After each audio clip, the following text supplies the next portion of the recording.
Now, let's move forward to convex mirrors. Convex mirrors only has two scenarios.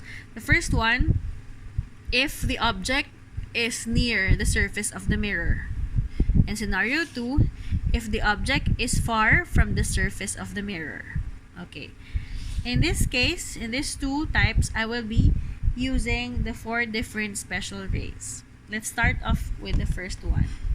So, the first one states that if the incident ray, the incident ray should come from outside or in front of the mirror and will be passing through the center of curvature. So, it should be from here, from the object, and it passes through the center of curvature. But the center of curvature in a convex mirror is located at the back of the mirror. So if we do that, if it's located at the back of the mirror, then we have to use broken lines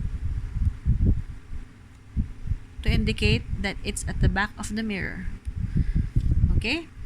To indicate that it is an incident ray, you have to draw an arrow towards the mirror's surface. For the reflected ray, again, it's just the opposite. If the incident ray strikes or passes through the center, its reflected ray should also pass through the center. But since the center is at the back of the mirror, you start off with broken lines and then extend. So your incident ray is towards the mirror, your reflected ray is away from the mirror.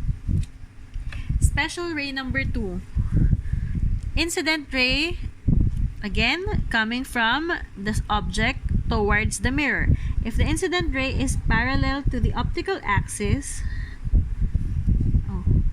incident ray is parallel to the optical axis. This now is your point of incidence. Where will be the reflected ray? As we all know, the reflected ray should be passing through the focus.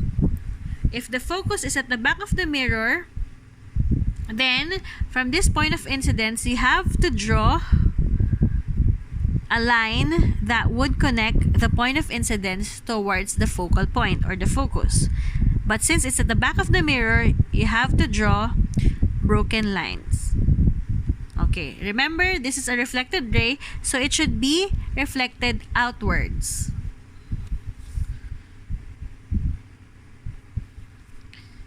So as you can see, there's already an intersection between the two reflected rays. But I will still continue with special ray number 3. What is special ray number 3? From this point, the incident ray passes through the focus. So from the incident ray, it strikes the surface, and when it strikes the surface, it has to be extended such that it passes through the focal point. So this now is your point of incidence when it passes through the focus. Where is the reflected ray?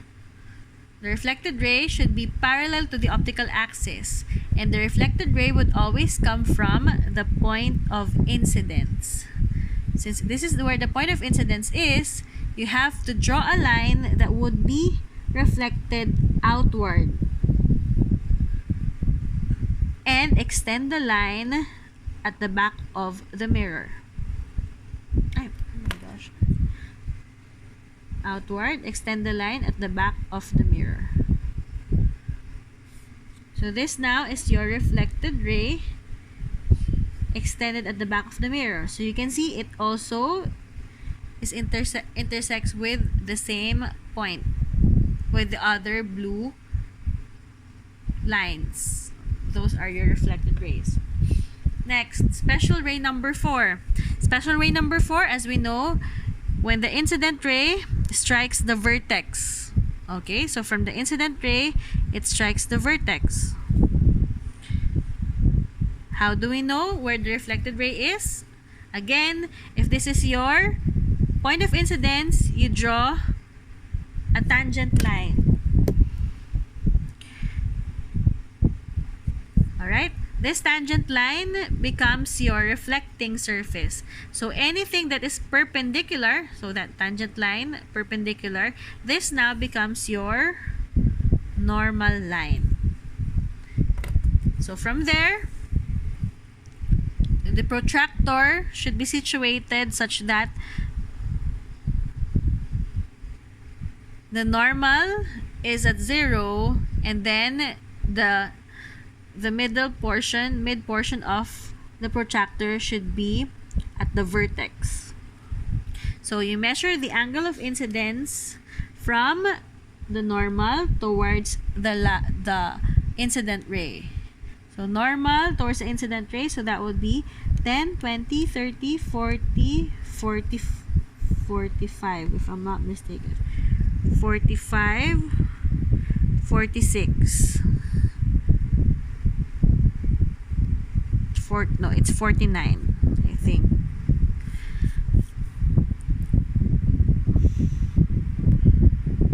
Somewhere.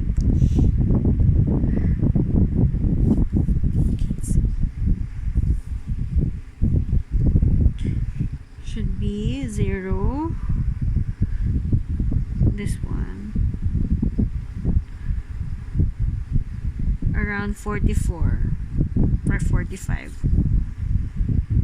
Alright, this one. It's 44. So your angle of incidence equals 44 degrees.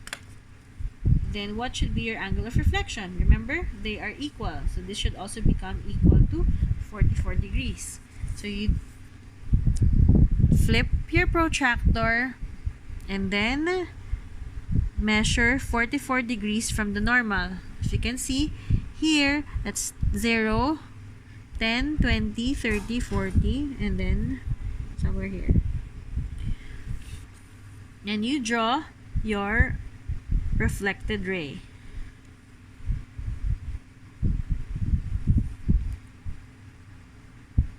But there's no intersection. So what do you need to do? You have to extend it at the back of the mirror. So it's somewhat it's also intersecting at the same point. So this indicates that if this is the intersection, then that is the tip of the arrow's image.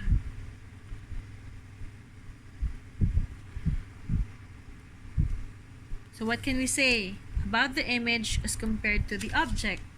First, its location is between F and V. And since the intersection is intersection of extended reflected rays, we can say that it is found behind the mirror. The orientation, the intersection is above the optical axis, so it is upright. For the size, it is smaller than the actual object, so it is reduced. And last, the type of image, if it's upright, then it should be virtual. Next, what if your object, is very far from the surface of the mirror? Let's try.